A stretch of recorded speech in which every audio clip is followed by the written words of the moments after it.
the best we can hope for is that Trump wins and then Bernie Sanders does a revolt and somehow cements all of Trump's reforms permanently. Today, I'm suspending my presidential campaign and offering my full support to Vice President Joe Biden in his quest to bring our country together. So my comment on this is, it's hard. Everything's heartbreaking this year. Everything is heartbreaking. There are some people who I think were supporters of Tulsi Gabbard who were responding on Twitter sort of negatively to her dropping out and endorsing Biden. And there's multiple different ways that you could sort of be angry about that. So let's break them all down. So there are a lot of people like me who are fans of Bernie Sanders who think, look, if you're going to endorse someone, you could endorse Bernie Sanders, or you could not endorse at all. You could do that rather than endorsing Biden. So a lot of the left is going to be very angry about this because she's not only choosing to endorse when she could at the very least sit out, if not endorse Bernie, but to endorse Biden just, it doesn't seem to make a lot of sense based on the issues that she's made the core of her campaign. I mean, look, from her point of view, her race is about anti-interventionism. She's anti-war, all of that. I think it's obviously a little bit more nuanced than that, but that certainly has been sort of the core narrative of her campaign. And Joe Biden, out of the remaining two, he is the Iraq war guy. He certainly is more likely as president to engage in, intervention of a variety of different sorts than Bernie Sanders would. So if you were going to endorse someone just to get your message out, it seems like it would make more sense for Bernie Sanders.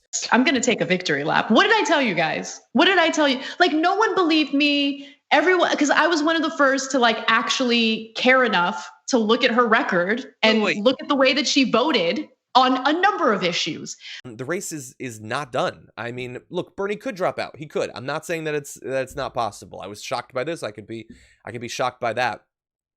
But to endorse Biden, it doesn't make sense from an ideological perspective. If you look at the entirety of the primary campaign, it makes a little bit more sense. Like many people have noted throughout this campaign that she was incredibly hands-off with Joe Biden. And the same thing that leads me to wonder why she would endorse someone who was, in support of the Iraq war and other conflicts. Like, why wasn't she raising that at the debates? Why wasn't she talking about that? There were months and months where he was the front runner and she had no interest. In fact, at one point, defended him from criticisms of his vote on the war in Iraq. There was even that period where, at sort of you remember, at each debate, she was sort of taking on the person that was rising in the polls. Like, it was Elizabeth Warren once, it was Kamala Harris, it might have been Buttigieg at one point. But across none of that did she go after Joe Biden. And that stood out to a lot of people. We could disagree about why exactly she was doing that. I know some people think that she wants to be his VP. I personally don't think that she thinks that that's a possibility. But after a campaign of not attacking the guy who is most emblematic of what you're trying to fix in politics, I guess to endorse him in the end is less shocking. Every time I would question her so-called progressive label, people thought, oh, she's being catty. Anna's what am I jealous of? There's nothing to be jealous of, right? I'm doing my job. And people just completely dismissed it, trashed me. I don't know what Tulsi Gabbard's political ideology is. She's all over the place, right? And I want people to understand through this story that the only obligation or responsibility that I ever feel is toward my viewers. And if that means I'm going to have to deal with some backlash in the short term, that's okay, because all dark things come to light. After how she had stood up for the Sanders campaign, stepped down, all that stuff, blah, blah, blah. And she still never attacked him. She took out Kamala Harris for him, took out Tim Ryan for him. Went after the media, called them despicable. Went after Elizabeth Warren, but then they went to commercial. And then she supported Bernie when he was accused of being a sexist, supported Bernie when he was accused of being propped up by Russians. She spouted down all that stuff. Still, the Sanders campaign wouldn't even acknowledge her.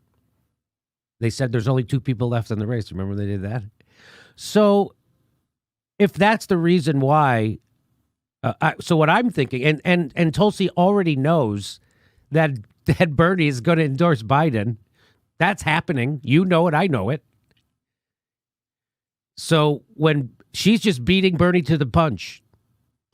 So now she was out getting Bernie's back. Bernie froze her out. Bernie did to her what the establishment did to Bernie. So she was in no man's land. And so she's not going to leave the party just like Bernie. And so she just decided to beat Bernie to the punch. The campaign's over.